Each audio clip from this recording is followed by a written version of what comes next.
कोई भक्ति करता है उसको भगत जी कहते हैं, शराब पीता है उसको शराबी कहते हैं, चोरी करता है उसको चोर कहते हैं, डाके मारता है उसको डाकू कहते हैं। अब जैसे पहले कोई कैसी भी गलती करता था, अब भक्ति कर रहा है तो वो भगत जी हो गया। एक भक्त था हमारा सेवक, तो उसने नाम लिया और वो हमारी रिश्तेदारी में भी पड़ा है, तो वो उसने नाम ले लिया। तो उसका भाई जो है शराबी एक नंबर का, क्योंकि ये शराबी जो होते हैं ना, ये आदमी बहुत कम मिल पावे। वैसे शराब उतरे पाछे तो बहुत अच्छे बतलाते हैं, शराब पिए पाछे फिर ये किसी के काबू के नहीं होते। तो पहले गांव गांव में सत्संग करने पाठ करने जाते थे। और एक और भगत था जो दिल्ली साइड का, उसने नाम लिया था। तो उसको ये बताया गया था कि आप वहां आ जाना, वहां 3 दिन सत्संग करेंगे हम गांव में। उनका एड्रेस बता दिया।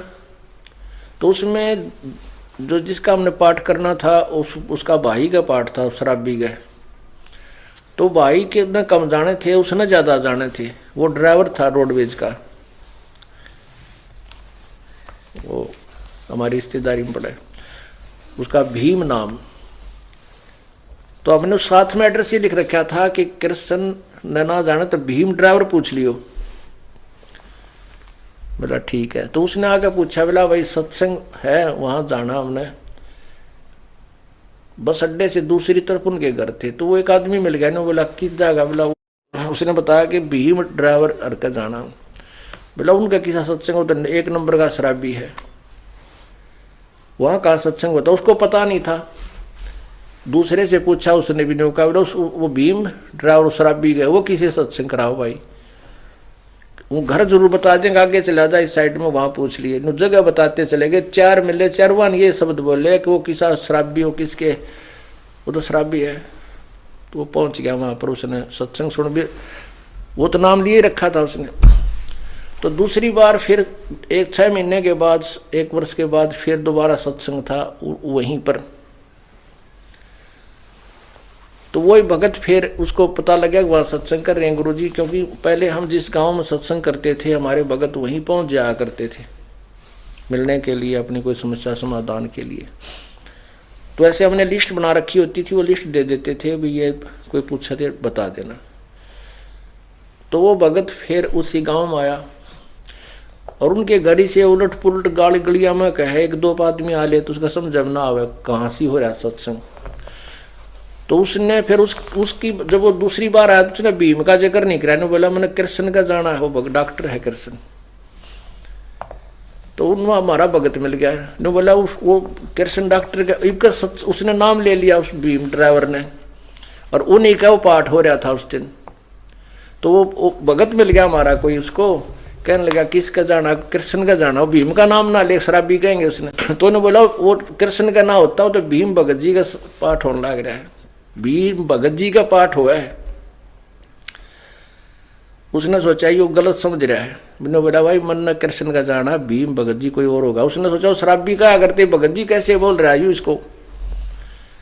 दूसरे से पूछा, दूसरे बताया, बोला भाई हाँ भाई भीम का ही पाठ हो रहा है, उसने नाम ले लिया, शराब शुरू छोड़ दी। कहने का भाव दास का ये है कि पहले तो शराबी को था और अब भीम भगत जी नाम से प्रसिद्ध हो गया। तो इसका यही अर्थ है कि हर सुमर सो हंस कहावे, कामी क्रोधी कागरे, और भोरा ना पर में विष के बन में चल बेगमपुर बागरे। कहने का भाव यह है कि यह संसार एक विषय विकारों का वन है, और जैसे किकर के बबूल का बाग वन हो, उसमें जहां भी जाओगे कांटे लगेंगे। तो ये संसार जो है ये बबूल का वन है, इसमें कदम कदम पर पैर ना लगेंगे तो मुंह पर लगेंगे, कितना न कितना हाथ में लगेंगे, यानी कोई न कोई कष्ट इस संसार में आपको बना ही रहेगा। बेगमपुर बाग में चलो जहां पर कांटे नाम की चीज नहीं, बेगमपुर, बेगम जहां कोई कष्ट ना हो, कोई दुख ना हो, कोई गम ना हो।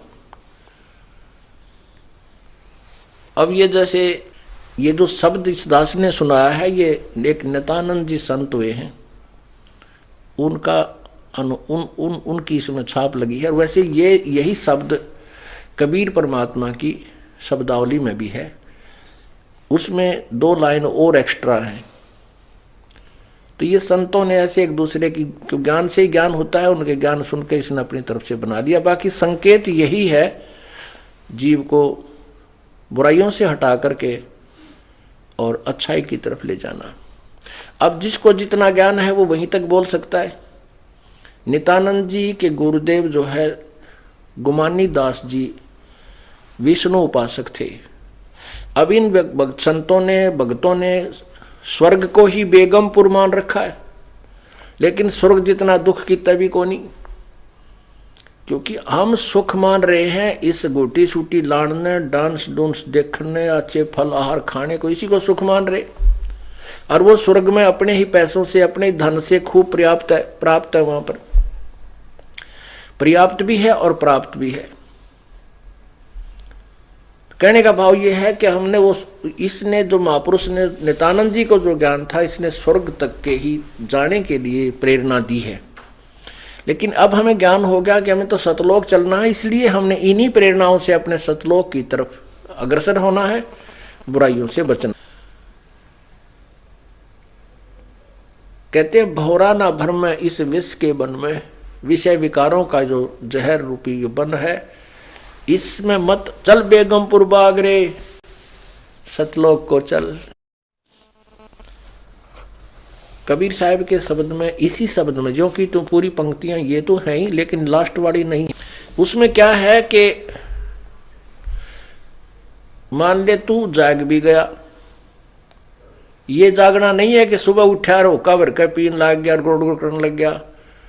कहते उठ सवेरे भरात्मा खू के जाग्या निर्भाग रे, राम सुमरा ना कोई सुख शुक्रम की ना फूटे तेरे भाग रे। अब सुता उठते हुक्का भर के बैठ गया, पता के जाग गया तू, इस तरह चपड़ा रहे तो ठीक सही, एक पाप और शुरू कर दिया। हुक्के में कितना पाप है। 100 नारी जारी करे सुरापान 100 बार, एक चलम हुक्का भरे वो डूबे काली धार। एक हुक्का का मीन तम्बाकू से है। तम्बाकू चाहे सिगरेट में पीओ, चाहे बीड़ी में, चाहे हुक्के में, चाहे सूंघ लो या खावे, सारा ही दोष है। एक भक्त दुकान कर रखी थी एक ने, और वो एक भक्त जो है सिगरेट पीता जा, बूढ़ा आदमी, नाम लिया था उसने, 1 से 1 वर्ष हो गया था। और दूसरे भगत का लड़का बोला ताऊ तू सिगरेट पीवे, गुरुजी ने मना कर रखा, भाई तेरा तो नाम टूट गया। ने बोला ना बेटा, नो के नाम टूटा है। बोला गुरुजी ने ओका पीन तो मना कर रखा, सिगरेट थोड़े नटे थे। तो जिसने बकवाद करनी है, जिसने मर्यादा नहीं निभानी है, वो अपने कोई सिस्टम तैयार रखे। तो लड़के ने बल्कि उसको कहा ताऊ तुमने नाश कर लिया अपनी भक्ति का, तम्बाकू तो है ही, चाहे सिगरेट में पी ले, जहर न चाहे गिलास में पी ले, चाहे किसी कटोरी में गाली के पी ले, तो जहर है। तो क्या बताते हैं, कहते हैं पर द्वारा स्त्री का खुल है, 70 जन्म अंधा हो डोले, सुरापान मदमासा हारी, गमन करें भोगे पर नारी, वो 70 जन्म कटेंगे शीशम, साक्षी साहिब है जगदीशम। जैसे किसी पर स्त्री गमन करने वाले को कितना दोष होता है, कहते हैं 70 जन्म अंधा हो डोले। फिर सुरापान मदमासा हारी, दारू पीवे, मांस आहार करे और पर स्त्री गमन करे, उसके साथ क्या होगा, सुरापान मदमासा हारी, गमन करे भोग पर नारी, 70 जन्म कटेंगे शीशम, साक्षी साहिब है जगदीशम। कहते हैं उसके 70 जन्म तक बुरी तरह दुर्गति से मृत्यु होगी, कभी मुर्गा बनेगा, कभी बकरा बनकर उसके शीश कटेंगे, यानी दुर्गति से बहुत बुरा हाल होगा। अब उन सबको मिलाकर 100 नारी जारी करे, ओए होए, और 101, फिर कहते हैं मजरा पीवे कड़वा पानी, और 70 जन्म कुत्ते के जानी। ओए होए, शराब पीने वाले के 70 जन्म कुत्ते के होंगे कंटिन्यूस। आगे गधे वाली नंबर जब बाद में होगा, पहले कंटिन्यूस 70 जन्म कुत्ते के होंगे। और कुत्ते का जन्म तो एक कब तीरा। अब तो दारू पी का बकवाद करें, और फिर कुत्ता गंदे नाले का पानी पीता है। तो कहने का भाव ये बता रहे हैं परमात्मा के 100 नारी जारी करे, एक पर स्त्री गमन का कितना पाप है। 70 जन्म अंधा हो डोला है, और 70 जन्म कटे शीशम। और कहते ऐसे ऐसे 100 कुक्रम कर ले, 100 पाप। 100 नारी जारी करे सुरापान 100 बार। एक बार शराब पीने तक कितनी हानि बताई। मदरा पीवे कड़वा पानी, 70 जन्म कुत्ते के जाने। 100 नारी जारी करे सुरापान 100 बार, और एक चलम हुक्का भरे वो डूबे काली धार। उनसे भी अधिक कितना पाप है। कहते एक हुक्का भर के देने वाले को, पीने वाले का तो बेड़ा गर्क होएगा, जो भर के दे उसमें सहयोग देता है उसको भी इतने पाप लगेंगे। वो भी डूबे काली धार अर्थात घोर नरक में डाला जाएगा।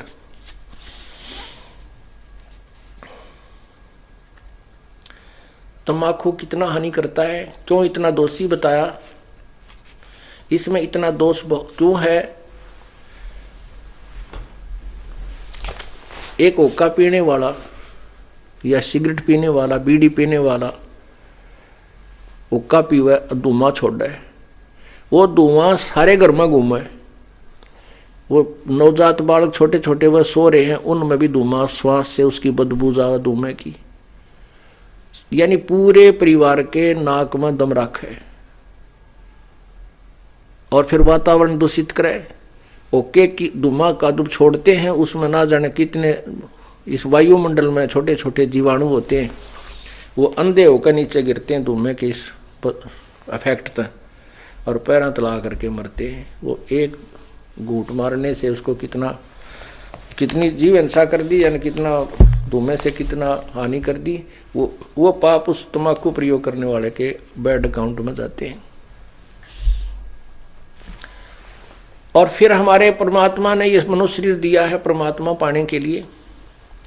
इसमें ये ईड़ा, ये पिंगला, ईड़ा और पिंगला ये 2 नाड़ी बताई जाती हैं अंदर शरीर में, और इनके बीच में मध्य में जाकर के एक सुषुम्ना नाड़ी है जिसकी सुई की नोक टेक है, ऐसा सुराख है जो भक्ति के प्रभाव से ये अपने आप लड्डर की तरह हवा भर के वो खुल जाता है, और फिर उसमें से आत्मा अंदर जाकर के फिर नीचे मूल कमल से प्रारंभ होती है। अब क्या होता है कि उसमें वो तम्बाकू का जो पीते हैं तम्बाकू, और नाका में छोड़ दिया करें, गोटा मारेगा नो छोड़ दिया करें, तो वो धुआं जो है उस सुराख को पालिश कर देता है। परमात्मा के पाने वाले उस मेन गेट को बंद कर देता है। तो इससे बड़ा शत्रु हमारा और क्या हो सकता है। फिर इस जीवन का के फूकेंगे तो ऐसा गधे का ऐसा कुत्ते का, जब भगवान नहीं मिला इसमें, वो रास्ता बंद कर दिया। दास ने ये सत्संग किया, और वो पुण्यात्मा जो बूढ़ा मैं बताऊं था कि भाई बुढ़ापे में सारी उम्र तक खो दी और 65 साल की उम्र हो ली थी, ये सत्संग सुन रहा था ऊपर बैठ कर दूसरे बेटे की छत पर। आगे पाखंडी है, मेरा छोरा भुका लिया, मनमनों का था, मेरे से गंदे गंदे विचार आवे थे आप आए जब आपके। तो उसने पहले हम 3 दिन सत्संग करते थे, 2 रात को, अगले दिन सुबह कर करके फिर भोग लगा के हम प्रस्थान करते थे। तो पहले दिन तो उसने सुना बूढ़े ने सत्संग, और दूसरे दिन तो वो सत्संग, जब अगले दिन भी उसने सत्संग सुना, भोग लगना था अगले दिन तो बूढ़ा यानी शाम के समय जब सत्संग खत्म हो लिया वो आ गया, और वो पहले उस बच्चे ने उसके अपने पुत्र वधू ने कई बार ने कहा था तुमने नाश करोगे, हैं यहाँ के बुला लिए, ये नाश करने लग रहे, तुम ऐसे ऐसे करते हो, ये पाखंड क्या कर रहे हो तुम। तो उसकी पुत्र वधू ने सोचा ये बूढ़ा है भी महाराज जी ने कि वो नहीं सी किस कहेगा, यो इज्जत का गाहक बनेगा हमारी का। अब बोल रहा कि उसने बाप आकर बैठ गया और वह खड़ी होगी दूर सी अकीब देखे रखे के बोल रहेगा इसने कि का बुढ़ा और लोग ने शर्म लिया और भाई मैं माना रहा मारे इनके कहेगा। तो बुढ़ा ने बोला महाराज जी हमें पता था कि भाई जो सत्संग नहीं सुनते वह ठीक तो बोला नहीं करे। हमने सारी तरह के आदमी देखे 4-5 वर्ष गांव गांव में गए। हमने कोई इससे लेना देना नहीं था भाई कोई राजी बोला उसका बोला बुंडा बोला अपने जुबान और कान दोनों बंद कर लेते। मैं कह लेगा मानने का थोड़ी बहुत बतावाएंगे भाई नहीं मानने का तो इसकी मौज है। कहने लगा महाराज जी मेरे 3 बेटे बताए उसने 2 इतना ध्यान नहीं। ने बोला हमारे पास 2 किले थे आज मैंने 8 किले 9 किले और मोल लिए अपने जीवन में और पशु से भी बदतर धंधा किया हमने।